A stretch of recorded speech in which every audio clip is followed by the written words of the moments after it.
Hi, everybody. I'd like at this time to extend a warm welcome to all participants on behalf of the Cercle International and XPM World. And I'm also I'd like to thank the Chamber of Commerce and Thierry and Catherine for hosting the event. And also I'd like to thank Russam, the leading UK interim management company and our partner within Will Group to join us for this exciting event today. I'd like to extend a special welcome to the speakers as well, and they will be introduced by Thierry in a minute. The speakers from Nissan, from Microsoft, and from L'Oréal. And we have here on the stage, we have Denis Simmoneau from L'Oréal, and the speakers from Microsoft are in China, and from Nissan is in England. Okay. London. In London. So let me say a word about the Cercle International. Cercle International is a community of international business executives from different regions. And we've set up that community about 18 months ago. And people with different visions analyze the world disruptions and see what impact exactly they have on our businesses. Such as relocating businesses, investing differently, innovating differently, changing the workforce, and so on and so forth. And among those disruptions, we focused at the beginning, and we're still focusing on the disruptions that are that stem from the rivalry between the US and the China models. Today is a special event because we're handling it with the Chamber of Commerce and with Russam. It's also an hybrid event with some people being here in Paris, and we've had traffic problems and the rest on Zoom. We have about 100 people already hooked on Zoom and about 30 people in Paris, and I guess a number of people sitting in the other offices around the world. So it's a very special event. We have Thierry and Catherine. Thierry will be acting as a moderator. We have Russam, our UK partner, and Kathy, she mentioned it, is going to act as a liaison agent between the audience and the stage here and bring some questions in the debate. And the topic of the debate is, as we are in an even more disrupted world today, I would say a world that is in some ways upside down. We're looking at the opportunities, and these international companies, Microsoft, Nissan, L'Oréal, they are looking after the opportunities. Of course, there are risks, but there are opportunities, and we want to get out of this meeting, of this debate, with a good idea of where the opportunities are in 2021 for our businesses. So now I would like to hand it over to Thierry, who's going to act as moderator for this session. Thank you very much, all of you, for coming. Thank you, Patrick. Good morning, everybody. I can see you on this marvelous screen. I can see also all the people within the room in this brand new auditorium. Very pleased to have you all. This is one of an event that is extremely important, and I'm extremely pleased to have this event in partnership with XPM. So there is a lot of people, and we're going to make this event as interactive as possible. And really what we want to share with you through our guest is about preparing the future. It's about inventing the future. It's about shaping the future. It's about getting out of this very tough situation we were in a couple of months ago through this sanitary crisis, moving forward into, okay, what's going to be the world after? And to do so, I'm extremely pleased to have top speakers, I should say stars. So we have in China, we have my friend Alain Crozier. Alain is the CEO of Greater China region. So Alain and I, we know each other for, I should not say, a couple of years ago. We worked together within Microsoft. So Alain, We are very pleased to have you on this, I would say, stage. So just to introduce yourself, you spent 4 years as president for Microsoft France, and you have been appointed president and CEO of Microsoft Greater China region. And you have a huge experience, not only about Europe, not only about the US, but now with this new role, embracing Greater China. I think it's going to be extremely interesting for the room and for the people to listen from you. So thanks, Alain, for being with us. Second speaker I'm pleased to introduce is Andrew Humberstone. Andrew is the managing director of Nissan Motor. Hello, Andrew. Hello there. Hi. How do you do? Well, thank you. Thank you for being with us. So, Andrew, you're the managing director of Nissan Motor. You're leading sales and marketing operation in Nissan's biggest European market, and you joined Nissan in May 2019 after more than 27 years into the automotive industry. And you work for very leading companies, leading brands such as Fiat Chrysler, as an example. So it's going to be extremely interesting to get your perspective based from, I would say, not this part of Europe, but this part of the world, to share your views and how you see the future, shaping for the business. And last but not least, very pleased to have also Denis Simmoneau. We know each other for a couple of years. Denis is General Delegate of Institutional Affairs at L'Oréal. And I'm very pleased to have Denis with us. He's leading all institutional relations at L'Oréal. So we do not need to introduce L'Oréal, really a leading company. Interesting enough, you were a diplomat. You started your career, far from Paris or far from Europe in India. And then you joined the Department of Economic and Financial Affairs at the Ministry of Foreign Affairs. And you pursued your career in South Africa and after at the European Union. So it's going to be interesting to get perspective from those three leaders to really share with you and share with the room, how can we define the future of the business? And obviously, Cathy, you're looking at the screen to get some, I'm sure, amazing question from the room that we're going to handle at the end of this session. So I guess my first question is for you guys.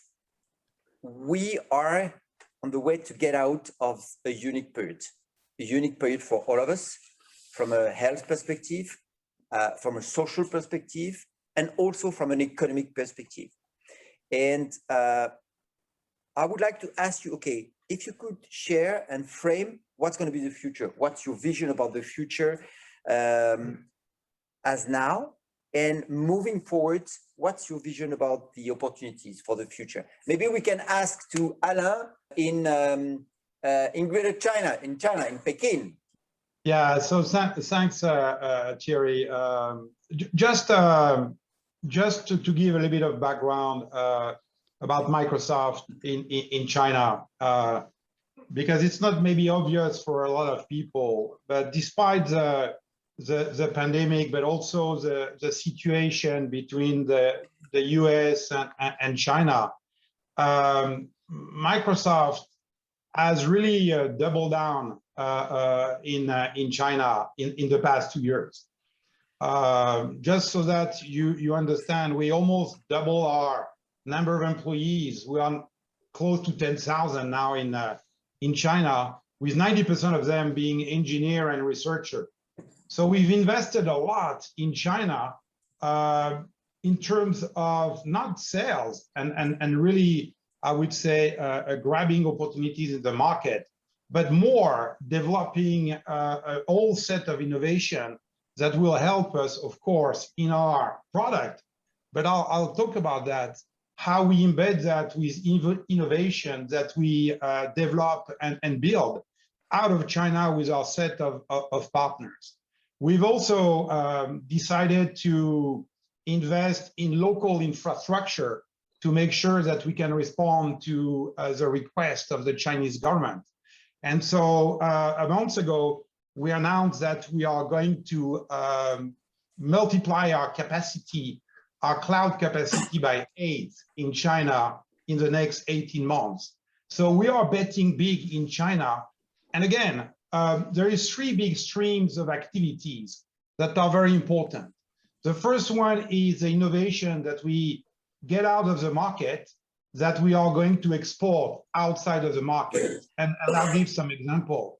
The second one is, of course, I would say what's happening in China, who is, by the way, very much B2C type of country. But today, it's really moving into the B2B business in a big, big way. And not only we got strong disruption from the pandemic, and it's an explosion. The government is really changing the regulation and including a sweeping set of data security edict coming into effect now that is really prompting domestic but also foreign companies to really change drastically the way they think about data, the way they think about security, and this is boosting the IT spend. But the pandemic has, for a company like Microsoft, really been, I would say, a crazy time because, of course, the country was not ready at all for working from anywhere. Very interesting enough, when you look at the maturity level of some of those applications, China really is at the bottom at the, when you compare it to the worldwide level. And so we had a big wave of work from anywhere, everywhere, which is really an interesting one. But when you think about other industry like healthcare, telehealth, telemedicine, it's a big boom. Not only this, but the Chinese government has also been very good at adding flexibility to collect and share data in the biopharma space, which, by the way, helped in a big way, making sure that the vaccine from China would be among the first one to really not be developed, but be able to be available to the market. You think about supply chain automation, you think about the new way of reaching out customers and education online, name it, you have it. It's all across the industries. And when you think about the addressable market for China, before pandemic, it was around 30 billion for cloud. After pandemic, we are at 55 billion of addressable markets. And the last numbers that we got yesterday, I think is going to be more 80 billion. So in a 2-year time frame, the B2B business is just an explosion. So I'll stop there. But later on, I'll give some example of how we partner not only with local, but also with multinational to innovate in China and to take this innovation outside of China, as it's a very, very big stream of activity that Microsoft is really working on as we speak. Thanks, Alain. Very interesting to discover and to listen from you about this booming opportunity and how Microsoft wants to really address and to really cope with this unique opportunity. Maybe we can move to London. Andrew, just a few words on Nissan for sure. And I think we would be very interesting to listen from you about, okay, how do you see moving forward the economic opportunities? Well, thank you very much, and thank you for the opportunity to speak today. In terms of framing, just to give a little bit of background, as you say, I've been in the automotive industry for over 27 years now, starting originally from the stock market. That's my original home in terms of where I started my career. I've covered manufacturing, or what we call OEM, the retail side of the business, as well as the industrial, being involved in both volume and premium brands, as well as the M&A space as well, specifically. Having lived and worked in 10 different countries, from Africa, China, India, across Middle East, Europe, Italy, France, and now back to the UK. As you alluded to, I help steer the team in the UK. It's the biggest market in Europe, as you mentioned. We have the added advantage of being the home of our design center in Paddington, engineering facilities also at Cranfield, and of course our production facilities in Sunderland, where we're producing Leaf, Duke and Qashqai as models, which I'm sure you'll all be familiar with. We employ over 7,000 people here in the UK and have circa 24,000 in our supply chain. So in terms of my own profile, I would consider myself to be a bit of a disruptor and arguably a problem solution finding type of mindset. So I think, you know, when we look at the framing to which you're referring to, I think there's no question that the last 18 months has been a huge challenge for all of us, with hardly any area of life at work or at home being untouched by the impact of the corona pandemic and, dare I say, Brexit. We've all had to adapt to new ways of working and doing business, be that travel, leisure time, working, even meeting friends and family.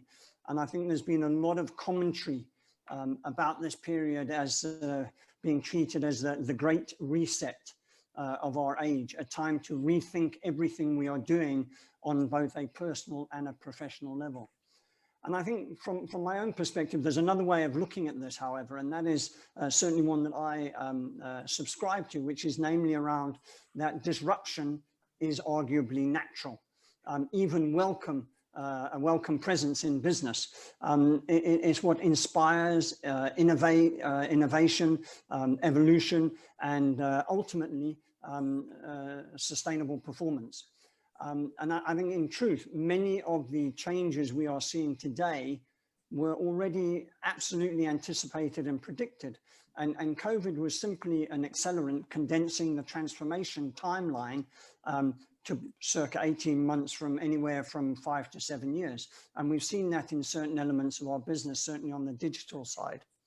And I think certainly in the automotive industry, there's no doubt that we're experiencing seismic change, not least in the announcement to date of the sale or the end of sale date of petrol and diesel cars in the UK by 2030. Clearly, this is a disruptor in terms of our business model. And to put that into context, in less than a decade, the technology that has powered the automotive industry for more than a century will be rendered arguably obsolete. And yet, while that certainly presents us with a challenge, it's no surprise. The electric era is absolutely upon us. And indeed, Nissan, you know, we were amongst the first pioneers in this field, selling zero emission Leafs back in 2011, when no other mainstream car manufacturers were considering it at that time. And, you know, some even were saying at the time that we got it dramatically wrong and were destined to failure. I think nobody questions it today. So visionary, yes. Disruptive, absolutely.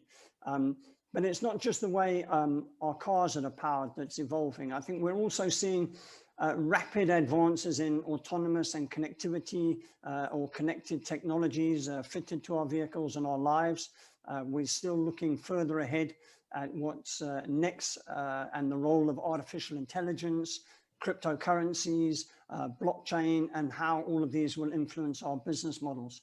And I think there's no doubt that technology will play a pivotal role in our future success and all of these present potential opportunities for our industry, our cars, and our customers. And of course, I think to succeed in the future, business can't be all about data. It has to be about people and purpose too. And this is something that I'm particularly passionate about, ensuring that we have a sense of purpose.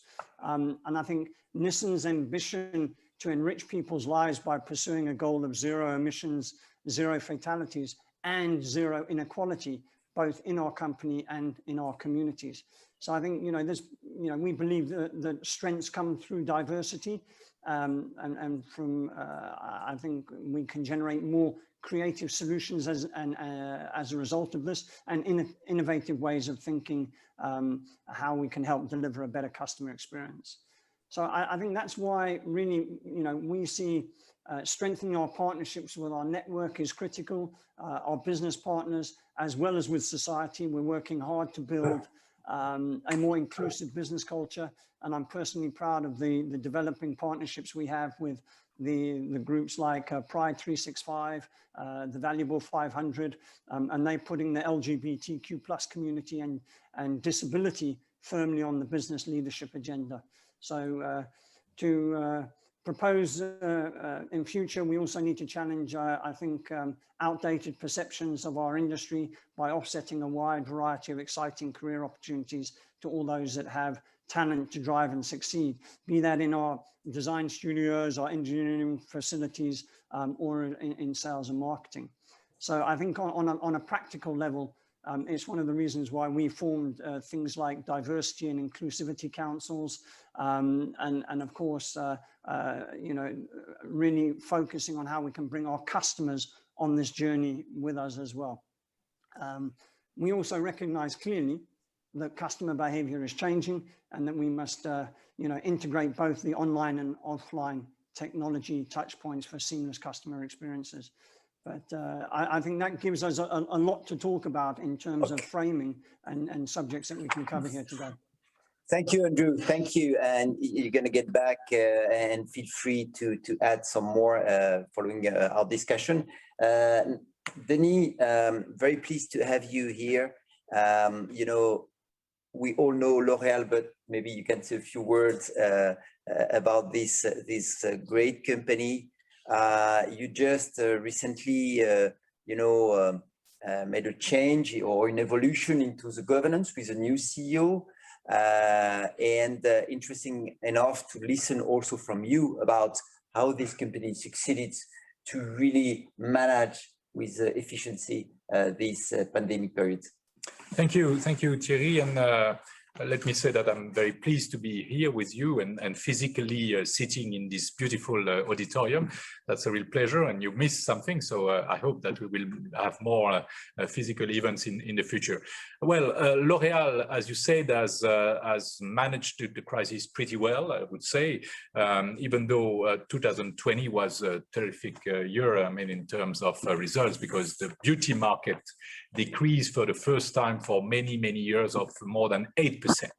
And in that context, it was definitely very challenging for a company like L'Oréal, which is, as you know, the leader in the beauty market all over the world. So what we did, I think, what is interesting, and I was listening carefully to Alain and Andrew, and there are some similarities for sure. But what I can share with you today is first that we had to adapt to the new situation. And for sure, having more than 86,000 employees in the 5 continents, it was a big challenge, to bring the people back to work through IT technologies and through a new way of working all together. And so we developed all the tools in terms of information technology to manage this new situation with, I would say, quite a bit of success.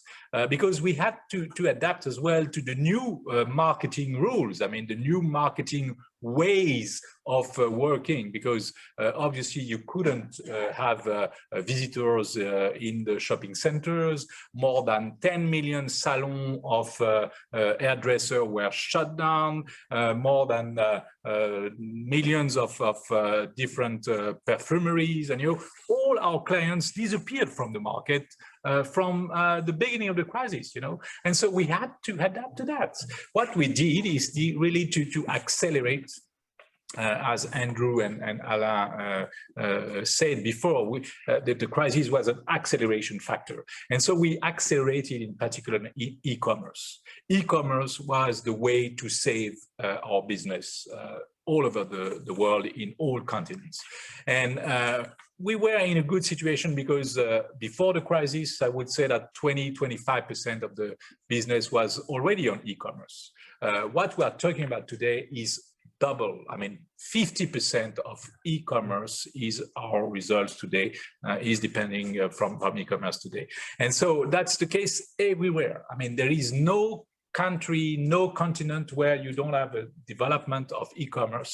And linked to this e-commerce, we have to adapt our marketing rules, because you cannot market your products on the traditional ways, you know, using the traditional publication on newspapers, on magazines, or movies, or whatever. You have to adapt your marketing to this new way of doing business, which is to have the utilization of the social medias, of the new instruments like TikTok, like House Party, like Snapchat. All these new tools are today the tools that we are using for marketing our products. And 77% of our media expenses today are connected to these new ways of doing marketing. I think it's the first lesson that we can take from the crisis. The second one is that L'Oréal has decided to become really the beauty tech company. It could sound strange, you know, to be a beauty tech company, but we started that for a long time before the crisis, and again, it was an acceleration. L'Oréal is present at the Consumer Electronics Show in Las Vegas for more than 7 years now, and we have presented the last 4 years new products, which are really electronic products. We acquired a subsidiary now in Canada, which is called Modiface. Modiface is fantastic because you take your iPhone and you can take a picture of you, and then you can play with it, you know, to choose the coloration, to choose all the products that you want to really match with your personality. And I think it's something which is very interesting, because thanks to augmented reality, we have in the pockets of all our consumers, women and men, the way to choose any product that we are providing to the markets. And we will continue to develop this beauty tech concept, you know, because we think that with artificial intelligence, with augmented reality, we are on the way to develop these new products, which are very adapted to each of you. I mean, each consumer can really make its product with the support of L'Oréal for sure, but you know, there is a real capacity of having a personalized product and a personalized way of using our products. Last but not least, I think that we have also developed a certain agility to respond to this new way of making business, because you know, all consumers, and you are consumers, now we are used to command the product and to receive it in 24 hours, you know. And so first, the product is very adapted to what you are looking for, and second, you need this product very quickly. Okay, so what we did is, with the support of the operations and let's say the logistics of the company, we developed what we call a DSAP, meaning let me be correct, the demand sensing anticipated planning. Wow, demand sensing anticipated planning. That means that through the data, and I agree with Andrew and Alain, that's typically today the data are fundamental. Thanks to the data that we have from our consumers and knowing exactly what they need, when they need it, we have developed these new instruments, you know, to anticipate the demand and to create new logistics centers everywhere in the world to be really prepared to respond to the demand as soon as possible. And it was a huge work done by the operations department in L'Oréal. And I think that's really, to respond to your question, how we did adapt to the new business situation. That's typically an answer that we provided, you know, to be as ready as possible to anticipate this new demand. So in a nutshell, I would say that, you know, listening to what I said, you've understood that technologies are very important, that data are very important, and that the people and having the appropriate skills of the people is very important as well. I thank you. Thank you, Denis. Very interesting. And just trying to summarize, you know, we talked about, you all guys talked about innovation. You talked about people. You talked about changing, transforming your business model, okay? And at the end of the day, this crisis was an opportunity to accelerate, was an opportunity to transform. Moving forward, I get that what would be interested is to listen from you, okay, what are your key priorities for the next years? I get that we would all agree on the fact that I think there are two key learnings from this period. Point number one, everything is all about talent and people, getting the right people with the right profile on the right jobs. Okay. Second is about, and you explained it, Denis, and also Alain, it's about digitalization of the value-added chain. It's how to really embed technologies, innovation everywhere in all your activities. So I'm interested to listen from you about, you know, those top opportunities and what you as leaders in your sectors you plan really to shape and to accelerate, because getting out of this period is a fantastic opportunity. Maybe Alain, we can give you the floor. Yes, thanks, Thierry. Yeah, you know, when you look at the shape of the business of a company like us, I came to China 5 years ago, and when I look at the way I would say my business was done, today the shape is 100% different. First of all, we all think that we think global, okay? But the definition of thinking global is actually very, very different, or has evolved in a big way. I'm not talking about distributing your product globally or producing somewhere and shipping them around the globe. When you think about China as an example, 5 years ago, the number of Chinese companies that were doing business internationally was almost zero. Today, you look at gaming, phone, entertainment, e-commerce. The Chinese are worldwide leaders. If you look at all those industries, you find 50-50, US and Chinese. And so we have to serve those customers globally. So one of my largest shift of revenue is not the business I'm doing in China for those companies. It's the business I'm doing outside of China for those companies. Today, it's about 50% of our business. It was 0 5 years ago. The second thing that is important is the development of your ecosystem. When Denis is talking about all the technologies they are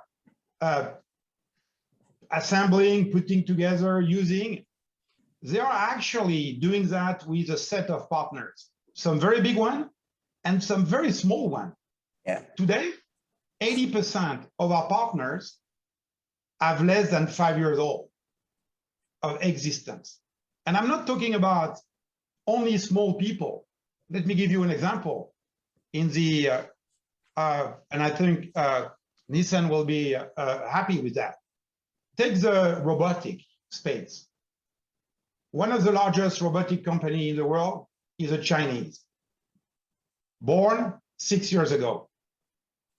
They came to Microsoft and they say, hey, we need to accelerate our development. We need a set of technologies, including AI, including machine learning, including some platform work anyway, some pieces of technology. We bring what we will be doing in the future, which is supply chain as a service. We teamed up. This company is now 3,500 people, and they serve Toyota, Nike, Amazon across the world. This is the #1 robotic company in the world.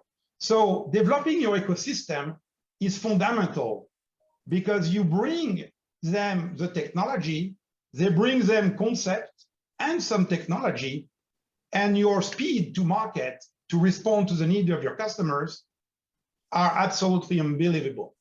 We would not have done that. And you think about it, COVID-19 has seen a flood of small company, startups coming up with new business model, new apps, new things.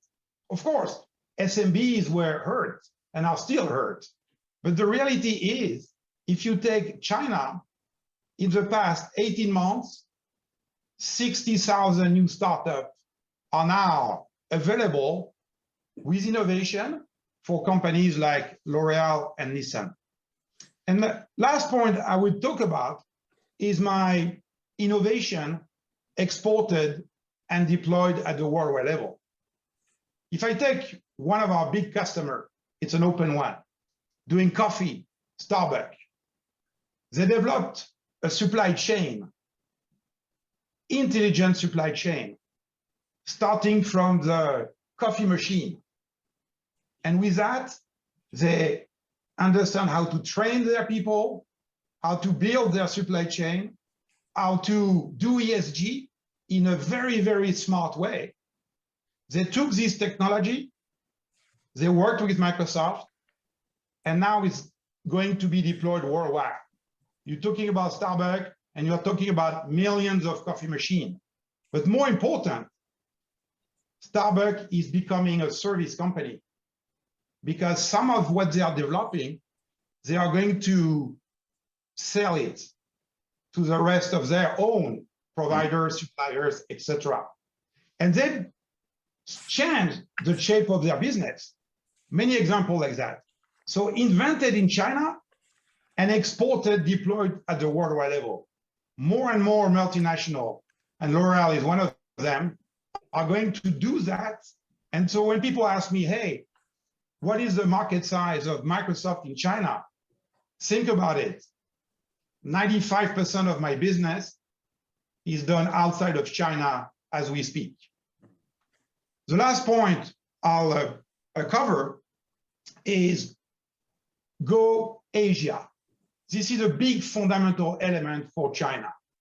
We all know that. The problem is Chinese and Indian today have a lot of problems. Okay? And so because we are the neutral tech provider, all Chinese companies, including our fierce competitors, the Tencent of the world, the Alibaba of the world, are going to use our technology to do business in India. By the way, they use our technology in the US because that's the only way for them to do business in the US. And so if you want to summarize, go global is our #1 strategy out of China.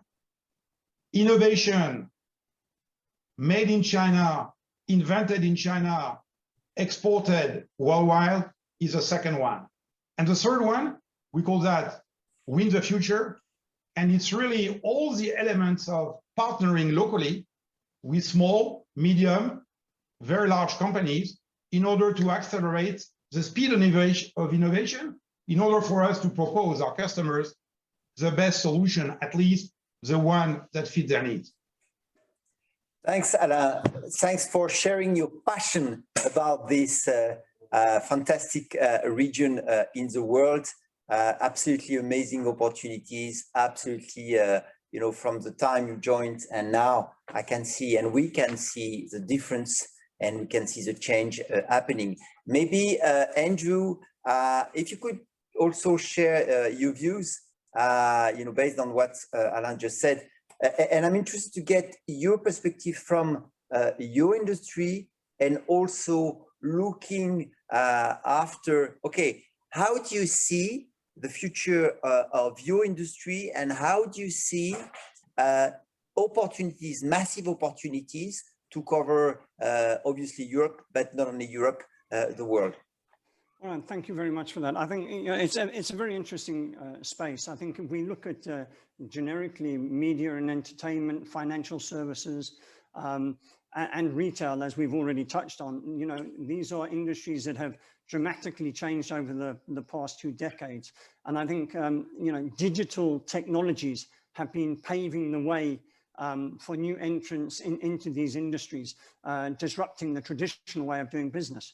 I think if we go back to the days, which I'm sure you'll remember, when Kodak, for example, filed for bankruptcy, it brutally exposed the fact that disruptors are not always linked to competitors, but in some cases evolving from technology as well as regulation, market dynamics and customer behavior. So I would argue that in the automotive space, there's a huge amount of disruption. And whether we look at challenges in terms of reliability of production and supply chain due to global shortages that we've seen of late on semiconductors, raw materials, semi-precious metal challenges that we're facing, to really just placing the entire supply chain under pressure. When you look at the changing skills and competencies, when you look at the role of artificial intelligence going forward, along with product and technology changes comes a thrust of new skill sets and competencies. So for us, it's really about how do we build that talent pool of the future and challenge many of effectively this automotive space where we've really struggled to attract certainly a broader profile of people into the industry. And where are we in terms of diversity and inclusivity in that narrative thread? Yeah. I think then the other things you've got are the environmental messages. I saw one of the notes on the chat there. Last but not least, certainly consumers and regulators putting increasing pressure on manufacturers to reduce their carbon footprint, congestion charges, the introduction of low emission zones, bans on internal combustion engines, all of these restrictions and limitations which are forcing us to really look at how we manage our overall ESG and accomplish sustainable profit growth in the process. And I think it also really challenges from a board perspective, how do we manage these with so many disruptors coming from so many different angles?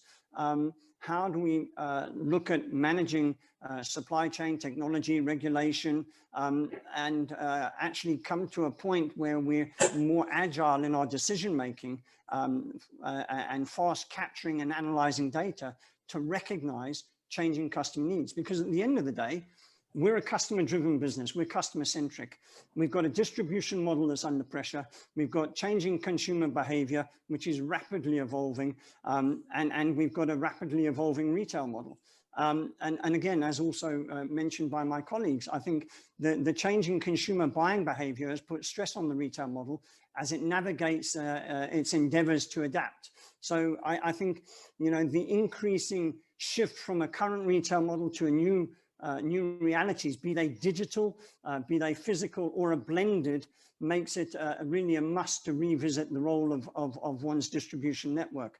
And I think after all, it's the role of businesses to really engage and interact with its customers on the customer's chosen terms. And I think, traditionally there were 3 core components, be it quality customer experience around driving quality customer experience. And these were, as you've again alluded to, were people, processes, and facilities. Today it's evolving to people, processes, and tech-enabled touch points. So I think this is a further, also further challenged by new entrants into the market, additional disruptors as they step in and introduce new innovative digital and online solutions, which is where we're putting significant investment. Our online technology, we've invested over £200 million in our own website designs. So I think these are some of the key areas which we're absolutely focusing on. but it's all about, in our space, being really customer-centric and making sure we have a sense of purpose and adapt at every element within the business up and down the supply chain. Thank you very much. So Denis, you know, we just listened about innovation, reinvention, and really on a regular basis moving forward the way you're making your business. So L'Oréal is uniquely positioned for the future on your market. So interested to listen from you. Okay, what's going to be, you know, for the next years, top priorities? Where are you going to focus your talent, the energy of your teams? And you just mentioned e-commerce. Where you plan to be? Well, I will definitely answer your question by saying first, as Alain and all were saying, the first priority is definitely ESG. Or corporate social responsibility. You know that L'Oréal has developed a program, Sharing Beauty with All, which has been replaced last year by L'Oréal for the Future. And we are very focused on circular economy, on biodiversity, on gender issues. I will not develop that because you can all read that on internet, on our website. The second point I wanted to mention as well, and it was made by Andrew in particular, is the sense of purpose. You will see probably in a few days a media campaign from L'Oréal on the sense of purpose. Those two aspects are very important because, as I said, the crisis has changed the behavior not only of the employees, but of the consumers. Okay. And I think that responding to their requests in terms of environmental and social governance, and in terms of sense of purpose, and the sense of purpose from L'Oréal is beautiful. It creates the beauty that moves the world. I mean, it's a program. Huh? So we are very proud of this sense of purpose, and it has been developed during the last months, during the crisis, absolutely. And I think it corresponds exactly to the expectations not only of the employees, but as I said, of the consumers. But let me stress another issue that was not mentioned this morning, and I think it's interesting, is one of the priorities of L'Oréal for the future will be also to preserve the level playing field. It sounds very practical in the relations between the EU and the UK in particular, but it's not only because of Brexit, it's because of the fact that you can observe in all countries a tentative nationalist approach of trade today. And we are very concerned by that because obviously we are a multinational, we are present in all countries, we are a real global player. And so we are very concerned by the fact that there are some trends to limit international trade. And it's not only speaking about custom duties or technical barriers, but it's also speaking about regulation. I think that today the main risk is to have divergent regulations between the different areas of trading partners around the world. Let me remember when I was visiting China a few years ago for another company, ENGIE, in the energy sector. We met with the minister, the Chinese minister of regulation that exists in China. And the minister said, I'm very thankful to the European companies and the European Commission because you have developed a regulation which was very useful for China, but now for developing our products overseas, you know, in the global market. And today, I'm very concerned by the risk of divergence between the cosmetic regulation at the EU level and the cosmetic regulation in the UK, for instance. UK is a tremendous market for us. It's number 5. I mean, first is US, second is China, third is France, fourth is Germany, and fifth market is the UK. But with the Brexit, we don't know where we will be in 5, 10, and 20 years, you know, because the regulation is the same today. But we know that there will be some divergences. So that's something which is very concerning. I think that we should keep in mind the fact that we should preserve this level playing field in all continents. It's interesting to listen from your experience as a diplomat, as a geopolitical vision, a global vision about, you know, making sure that at the end of the day, all countries are going to continue to partner, to collaborate, to really make sure that the trading is going to be is going to be overall easy. So maybe because I'm just cautious of time, Cathy, if you could, I know that we received so much questions. And thank you very much for all of your very interesting questions. Maybe we can capture a couple of those questions. We have somebody raised his hand, Jean-Michel Pifto from China also. Yes, but please, let's Cathy, you're going to handle the questions, and after we're going to get back. Okay. Okay. JM Pivot 2, you had your hand raised for some time. Would you like to ask your question first? Yeah, thank you very much. Actually, it's a question for Alain Crozier, a bit blunt question. What you describe Microsoft activity out of China, from China, out of China, 99% business is quite unique, actually. My question is the following. You are more than ever an American company. Geopolitical tension between US and China has somehow, for some of the American firms, changed a bit the environment of business. Is Microsoft concerned by such change? In which way does it affect your business? On the contrary, does it favor? Merci. So quick answer. You know, when Microsoft decided to come to China, we didn't start with a sales organization. We started with a research organization, R&D, like real R&D, not development, R&D. And so I would say with the time, when you go around China in the largest companies, tech companies, you have the alumni from Microsoft at a very, very high level. And so we are an American company, but we are also very much a Chinese company in many aspects. And I'm going to give you two pieces. The first one is the way we partner with the ecosystem is unique. Is unique, not that we don't do that in the US or in France or in other countries, but we are creating the industry at the same time as we are developing our solution, our product, and our business. And I think this is creating us, I would say, entries into some market that are closed for some other American companies. And so if I have a recommendation for people who wants to do business in China, first, you have to connect locally. And connect locally doesn't mean to sell locally.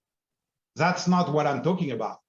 You need to invent, develop, research. You need to take risk on your IP, because that's a big topic.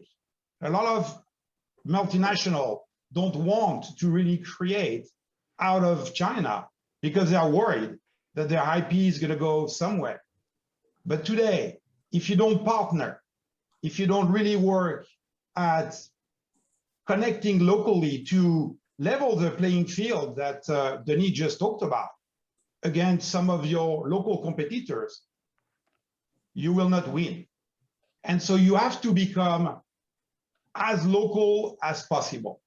Alain, that leads us, Alain, that's a very nice lead into the nature of some of the questions today. A lot of the questions are being driven by e-commerce, tech, concern about skills shortages and environmental impact. But one of the key questions that I think is relevant to everything you've just said and about partnerships is whether doing business and working through the pandemic has taught us all the importance of being more trusting and trustworthy. And that's from Dre, and I guess that sharing data is at the heart of that. So would anybody like to talk about trust and how we build a trusting environment for us all?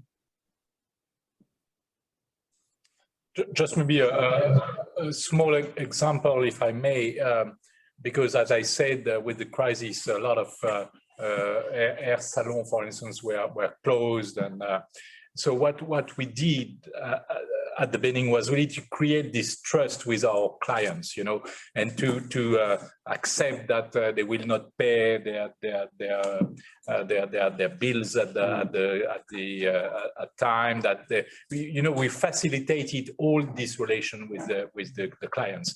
And for the hairdressers and the hair salons, what we did was really to enter in a dialogue with the local authorities in France, in Germany, in China, everywhere, you know, to try to explain that it was an essential service. You know, it was not something just for fun. I mean, you go to the hairdresser because you need to go to the hairdresser. Nice, and so it was something that created a very, very strong trust between our clients and L'Oréal, for instance. That's just an example I wanted to share.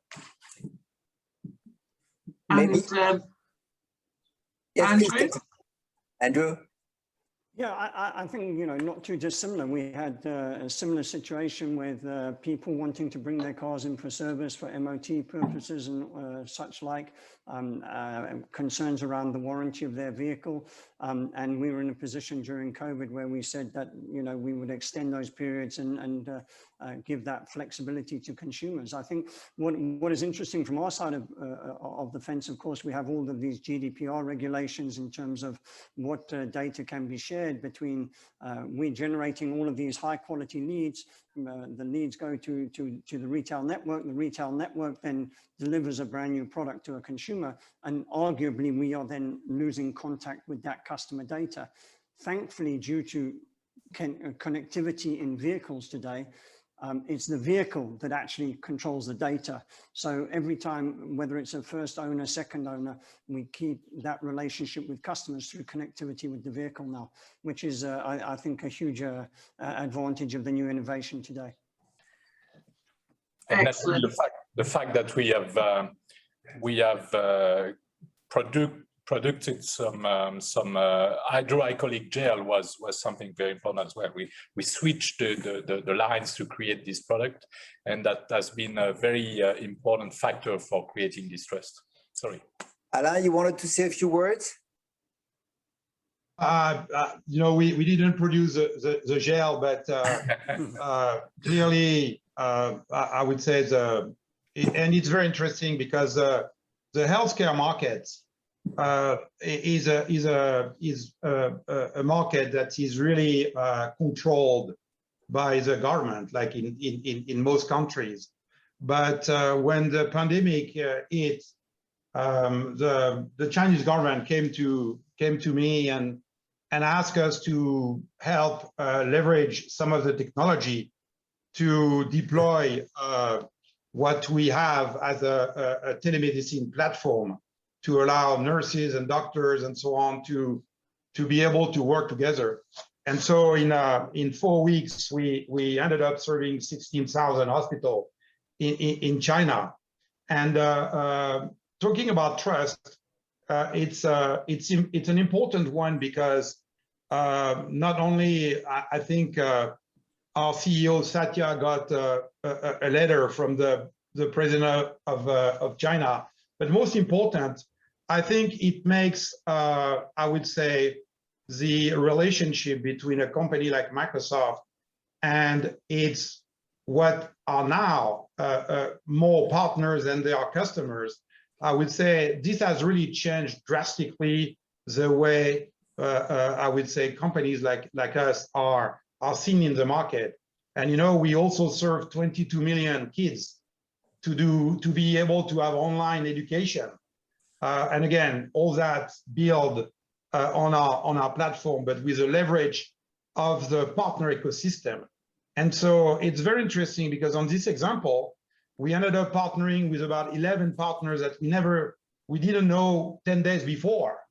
And in a short period of time, we came in the tent and we helped develop those online platform to allow kids to access education. And today, I think what Denis is saying and what Andrew is saying is that, hey, you are a commercial entity, but at some point you have to give, and you have to give back. And if you give, and if you do it really with the bottom of your heart, at the end of the day, you're going to get some return, and not maybe only in terms of business terms, but I think this is going to help you also be a local partner for any government or any country you operate in. That's a key message, Alain. Giving back, I think, is especially getting out of this pandemic period is so crucial. Maybe, Cathy, we can take one or two more questions before we're going to close. I'm just cautious of the time. Cathy? Yeah, excellent. So I have a question here from David Wern, and he says, to what degree is the interoperability of digital systems an inhibitor of both speed to market and market development? So really good question, I think. Interoperability.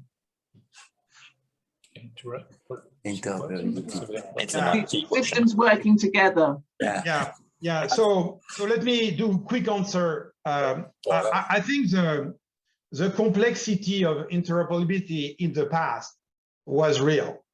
And so two systems, because usually they are large systems, had a hard time to really talk to each other. With the new way of developing systems, and when companies have made the right investment in terms of agile development, name it, you have it, the relationship between systems, application, name it, you have it, has increased and improved in a big way.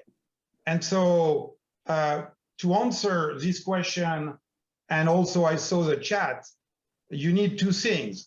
You need to start building and developing with or without partners, but with partners is much better.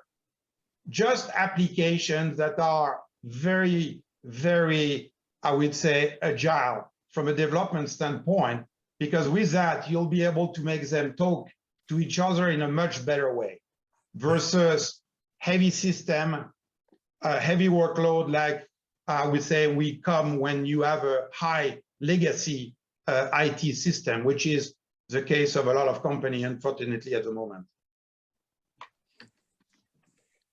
Thank you, Alain. So we have one, Cathy, we have one question in the room. We're going to take, well, we have two questions. If you can make your question short, answer short, and we're going to take the last question from Cathy. Please, if you could speak very loudly. Yes, thank you very much. I hope everyone can hear me. Take out. Okay. Yeah. Right. One of my observations, particularly during this time, is that one of the reasons why COVID has been pretty difficult in a lot of the developed countries is because of the aging demographics. So, and the silver economy is one of my pet subjects. It happens to be one of my pet projects as the president of the silver economy of INSEAD. And the question at the back of my mind, and it's a question for all three of you, is that to what extent we understand that innovation has been accelerated because of COVID, but to what extent is a lot of this innovation actually geared towards this aging population, this aging demographics, which is something which is a worldwide phenomenon. And I think Andrew in China will agree with me as well, because China is facing the problem of an aging population. So I'm taking a step back and I'm saying, okay, maybe in 2, at best 3 years' time, this COVID wave would have come and gone. But this aging population. Okay, we got your question. Yes. Okay, we need to move on. So maybe Andrew, Alain, or Denis, you want to address this point? The aging of the population and innovation to really serve this point. Yeah, so let me jump quickly again. Aging population, that's true.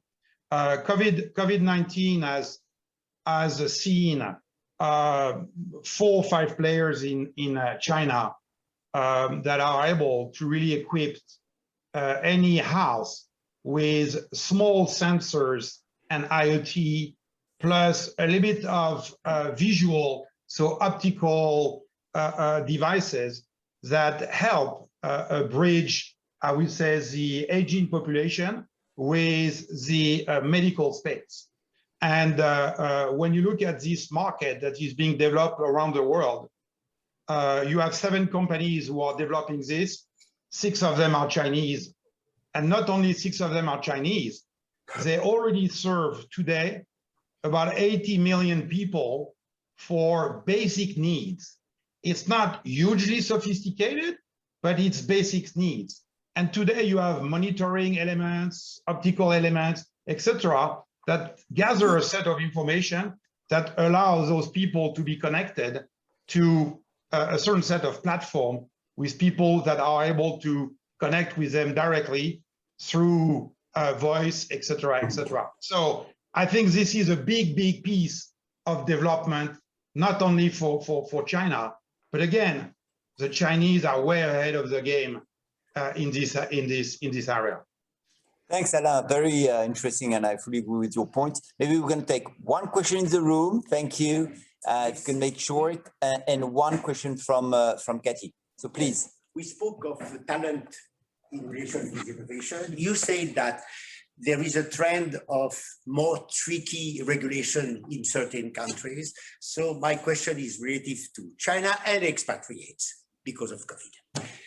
A week ago, the French ambassador in Beijing said, wait a minute, I'm very pessimistic, and the free entry of expatriates, even without family, will not be easy before mid-2022.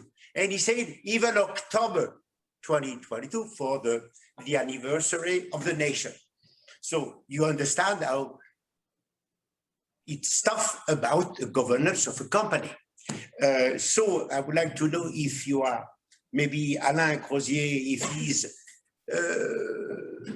pessimistic in that direction, and if UK is in a better situation than France about this subject. Thank you very much. Great question. So first, Andrew related to the UK part, and after Alain for the China. Sure. If I could be cheeky and also respond to the previous question, because I think I'm just conscious of time. I think the new definition of luxury is around convenience and simplicity. So when we talk about also aging populations, I look at the self-drive technologies we have. There are many parts of driving that I think we don't like to do, such as parking in town and things like that. And with the technology we now have in vehicles, I think it actually serves an aging population and improves their quality of life significantly. So yeah, sorry, and then coming on to the next question was?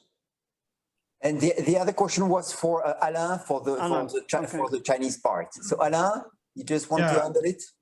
Yeah. So the we can see you on a large screen, Alain. You look marvelous. You're great. Very good. Very good. Very large screen. Yeah. So no, the thing is, I'm super optimistic. Okay, because by nature I'm super optimistic. Okay, so that's not the answer you want, but let's be clear. No, but let's be clear. I think this notion of expats and coming, etc., I don't think that's a real problem. Sure, it's complicated today to come to China when you come from France and 4 or 5 other countries. Okay, put that aside. Now the real thing is, how much have you developed your local teams? How much you have developed your local teams, and how? You were talking about trust. You're talking about trust. Sure, you can have a CEO that is French at L'Oréal, which is the case. But I can tell you, his management team, they are Chinese. Okay, they are Chinese. And you know what? Hey, maybe after Fabrice leaves, maybe the next person is going to be a Chinese. And I think if you really want to be seen as a local, you have to develop the people locally. You have to invest at developing the people locally. And don't see wow, I'll bring expat to manage the company. Doesn't work. Yeah, just to complement, I would say I fully agree with Alain. I mean, today we want to be local, and so we have more and more Brazil, Chinese in Chinese, and so that's true that we are facing some problems today to expatriate some people, not only to China, but to the US as well, or to the UK or everywhere. So that's typically a problem. On the aging population, for sure, L'Oréal is very keen on developing a market, and we have already developed a market for the aging population. We are fully aware of the demographics of many countries.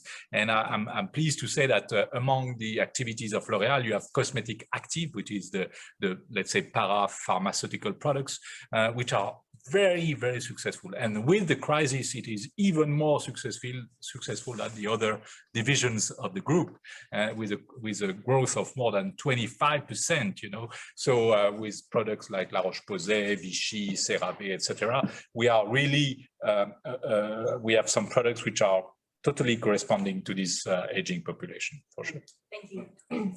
Cathy, we're going to take the last question, if I may. Question about where workers are placed. When we've talked about hiring locally, but do you think with trust increasing, productivity not necessarily failing because people are working remotely, do you think leaders will really care about where their workers are based? Well, that's a good question. And again, you know, when I was mentioning the level playing field on trade, I think it's the same for HR.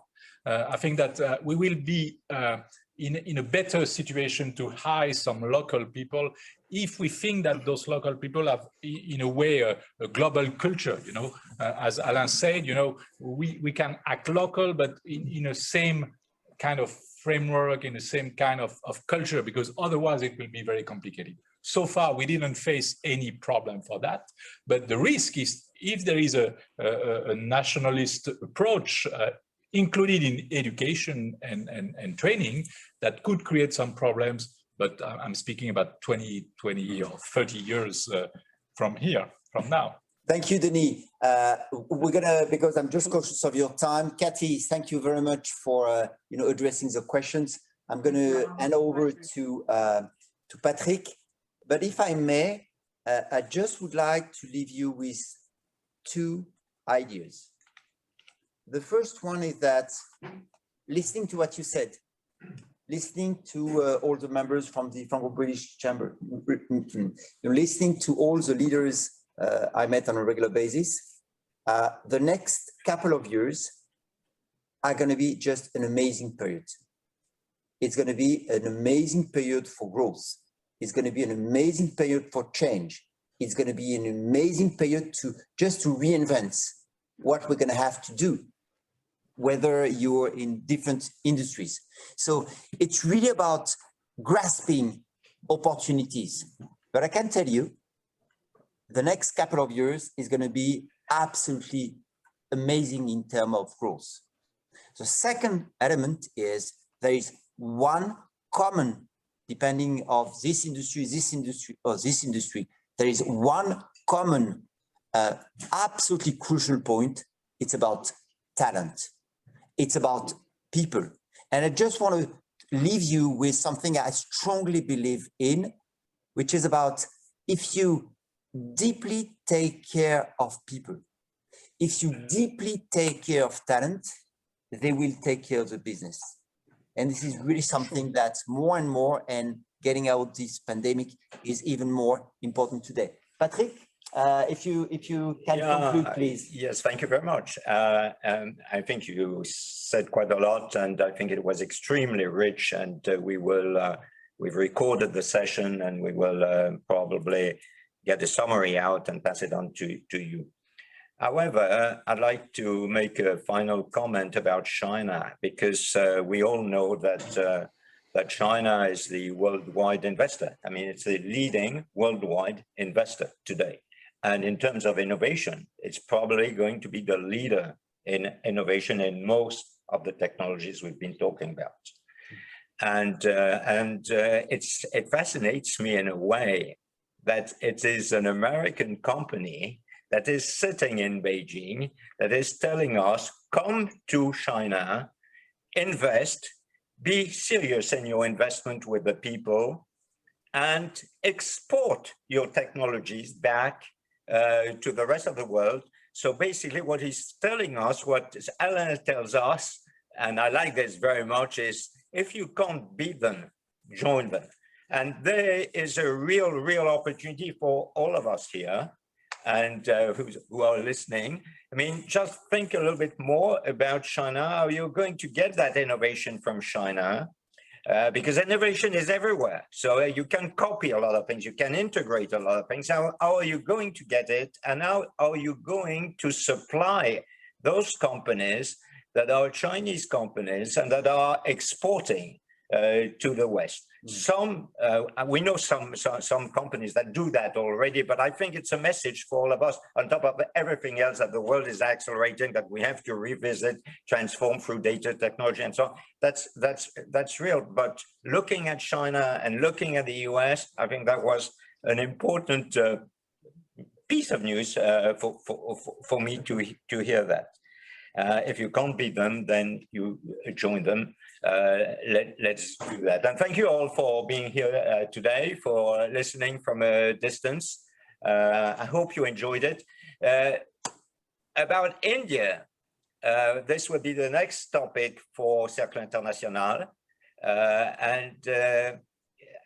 Alain, you said that Microsoft acted as a kind of go-between between China and India. It will be a good question for our next session. So that will be in the fall sometime. We're working on it.